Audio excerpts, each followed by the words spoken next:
តាមប្រព័ន្ធផ្សព្វផ្សាយអ៊ីរ៉ង់ណាកាលពីថ្ងៃអាទិត្យម្សិលមិញលោកអ៊ីស្លាមីបានបញ្ជាក់ថានៅពេលនេះគឺខាងប្រទេសអ៊ីរ៉ង់មានសមត្ថភាពគ្រប់គ្រាន់ក្នុងការបន្តមហិច្ឆតាផលិតអាវុធនុយក្លេអ៊ែរឬក៏បន្តថាមពលនុយក្លេអ៊ែរដើម្បីផ្គត់ផ្គង់ផ្នែកស៊ីវិលរបស់ខ្លួនពីព្រោះខាងនុយក្លេអ៊ែរអ៊ីរ៉ង់នេះគឺធ្វើក្នុងគោលដៅមួយសំខាន់ជាងគេគឺគោលដៅផ្គត់ផ្គង់ថាមពលផ្នែកស៊ីវិលដើម្បីកាត់បន្ថយការប្រើប្រាស់អូស្មန်ពុលការប្រើប្រាស់ហ្វូស៊ីលនៅក្នុងប្រទេសនេះហើយបើតាមលោកមូហាម៉ាត់អ៊ីស្លាមីបានបញ្ជាក់ថាកន្លងមកខាងប្រទេសអ៊ីរ៉ង់មិនបង្កើនការផលិតថាមពលនុយក្លេអ៊ែររបស់ខ្លួនក្នុងកម្រិតអត្រាខ្ពស់បែបអញ្ចឹងទេប៉ុន្តែដោយសារតែរយៈកាលកន្លងមកចាប់តាំងពីឆ្នាំ2018កន្លងមកខាងអ៊ីរ៉ង់បានរងទណ្ឌកម្មគ្រប់យ៉ាងពីសហរដ្ឋអាមេរិកដោយដែលខាងអ៊ីរ៉ង់មិនទាន់បានចុះកិច្ចព្រមព្រៀងនុយក្លេអ៊ែរជាមួយនឹងមហាអំណាច 5+1 នៅលើពិភពលោកអញ្ចឹងនៅពេលនេះគឺគ្មានតម្លៃអ្វីដែលខាងប្រទេសអ៊ីរ៉ង់នៅតែគោរពខ្ជាប់ខ្ជួននៅតែគោរពគ្រប់ចំណុចទាំងអស់ដែលមានចែងនៅក្នុងកិច្ចព្រមព្រៀងនុយក្លេអ៊ែរអ៊ីរ៉ង់ដែលត្រូវបានចុះហត្ថលេខាកាលពីឆ្នាំ2015នោះទេពីព្រោះដោយសារតែសហរដ្ឋអាមេរិកបានដាក់ទណ្ឌកម្មគ្រប់យ៉ាងលើខាងប្រទេសអ៊ីរ៉ង់ដោយឡែកចំពោះប្រទេសដែលនៅគ្រប់គ្រងកិច្ចព្រមព្រៀងនុយក្លេអ៊ែរអ៊ីរ៉ង់នេះហាក់ដូចជាមិនបានជួយអ៊ីរ៉ង់ទៅលើចំណុចផ្សេងពីទណ្ឌកម្មសេដ្ឋកិច្ចរបស់សហរដ្ឋអាមេរិកលើអ៊ីរ៉ង់នោះទេអញ្ចឹងបើប្រទេសផ្សេងនេះមហាអំណាច 4+1 ផ្សេងទៀតមានរុស្ស៊ីមានចិនបារាំងអង់គ្លេសនិងអាល្លឺម៉ង់នឹងមិនអាចជួយជ្រោងស្ទួយមិនអាចជួយសម្រាលបន្ទុកទណ្ឌកម្មសេដ្ឋកិច្ចពីសំណាក់សហរដ្ឋអាមេរិកទៅលើខាងប្រទេសអ៊ីរ៉ង់អញ្ចឹងខាងអ៊ីរ៉ង់មានតែផ្លូវមួយនឹងទេគឺបន្តមហិច្ឆតានុយក្លេអ៊ែររបស់ខ្លួនជាបន្តទៀតប៉ុន្តែគ្រាន់តែមុនគេគឺសម្ដៅខ្លាំងជាងគេទៅលើការផ្គត់ផ្គង់ផ្នែកស៊ីវិលនៅទូទាំងប្រទេសដើម្បីសន្សំលោកប្រើពាក្យថា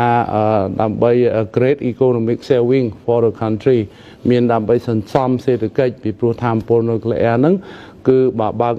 បែបប្រើប្រាស់អគ្គិសនីហ្នឹងគឺមិនបាច់ចាក់ផ្សាំងចាក់ប្រេងអីទៀតទេគឺវាដើរដោយខ្លួនឯងដើរមិនឈប់អាចจะផ្គត់ផ្គង់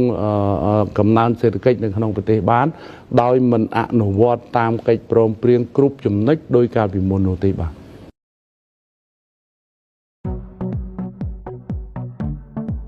ទាហានរុស្ស៊ីស្លាប់នៅសមរភូមិមួយថ្ងៃជិត600នាក់កងទ័ពអ៊ុយក្រែនបានអះអាងអំពីទាហានរបស់រុស្ស៊ីបានស្លាប់ចំនួន590នាក់នៅលើសមរភូមិប្រយុទ្ធនៅក្នុងរយៈពេល24ម៉ោងកន្លងមកនេះហើយតួលេខថ្មីនេះបានធ្វើឲ្យក្រុងមូស្គូបាត់បង់កម្លាំងទ័ពកើនឡើងដល់ជាង 98,800 នាក់ចាប់តាំងពីការផ្ទុះសង្គ្រាមរហូតមកដល់ពេលនេះទីភ្នាក់ងារសារព័ត៌មាន New Green Form បានចេញផ្សាយកាលពីថ្ងៃច័ន្ទទី19ខែធ្នូថាអគ្គសេនាធិការកងទ័ពអ៊ុយក្រែនសរសេរនៅលើបណ្ដាញសង្គម Facebook ថាចាប់តាំងពីការផ្ទុះសង្គ្រាមកាលពីថ្ងៃទី24ខែកុម្ភៈរហូតមកដល់ថ្ងៃទី18ខែធ្នូឆ្នាំ2022រុស្ស៊ីបានបាត់បង់ទាហាននៅលើសមរភូមិប្រយុទ្ធជាមួយនឹងកងទ័ពអ៊ុយក្រែនប្រហែល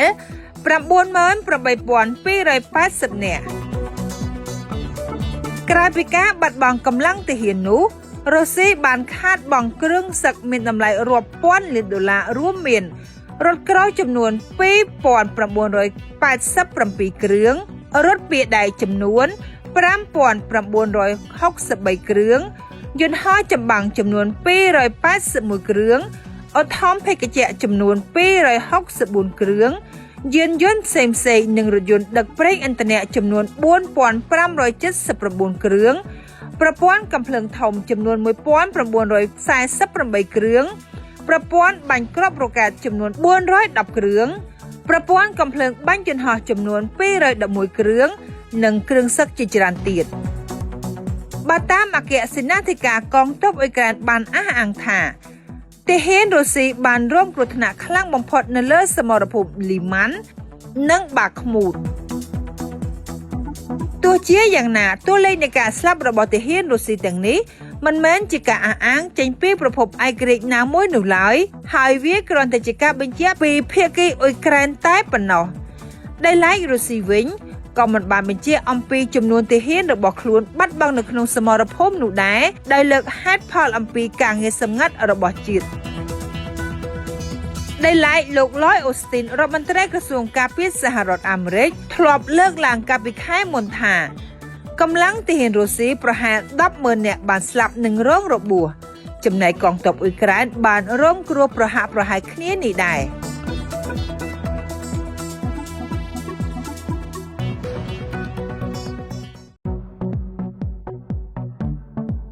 ទាហានរុស្ស៊ីស្លាប់នៅសមរភូមិមួយថ្ងៃជិត 600 នាក់កងទ័ពអ៊ុយក្រែនបានអះអាងអំពីទាហានរបស់រុស្ស៊ីបានស្លាប់ចំនួន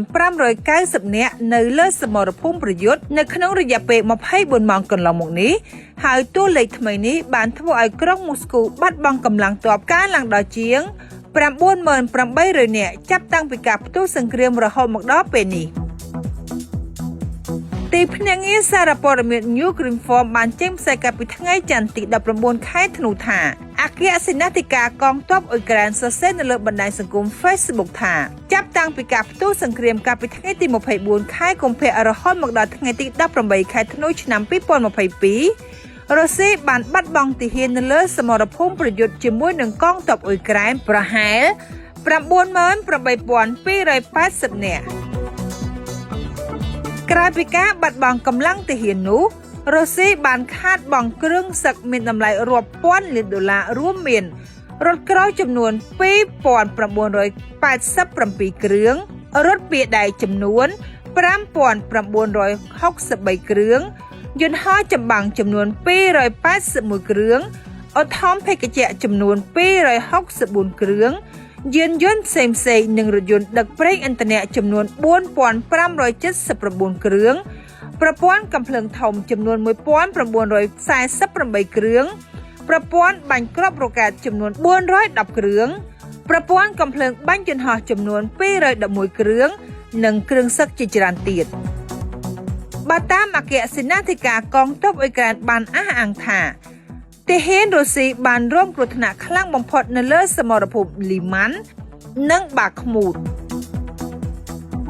ទោះជាយ៉ាងណាតួលេខនៃការស្លាប់របស់ទាហានរុស្ស៊ីទាំងនេះមិនមែនជាការអះអាងចេញពីប្រភពឯករាជ្យណាមួយនោះឡើយហើយវាគ្រាន់តែជាការបញ្ជាក់ពីភាគីអ៊ុយក្រែនតែប៉ុណ្ណោះដែលឡែករុស្ស៊ីវិញក៏មិនបានបញ្ជាក់អំពីចំនួនទាហានរបស់ខ្លួនបាត់បង់នៅក្នុងសមរភូមិនោះដែរដោយលើកហេតុផលអំពីការងារសម្ងាត់របស់ជាតិដែលឡែកលោក Lloyd Austin រដ្ឋមន្ត្រីក្រសួងការពារសហរដ្ឋអាមេរិកធ្លាប់លើកឡើងកាលពីខែមុនថាកម្លាំងទាហានរុស្ស៊ីប្រហែល 10,000 នាក់បានស្លាប់និងរងរបួសចំណែកកងទ័ពអ៊ុយក្រែនបានរងគ្រោះប្រហាក់ប្រហែលគ្នានេះដែរ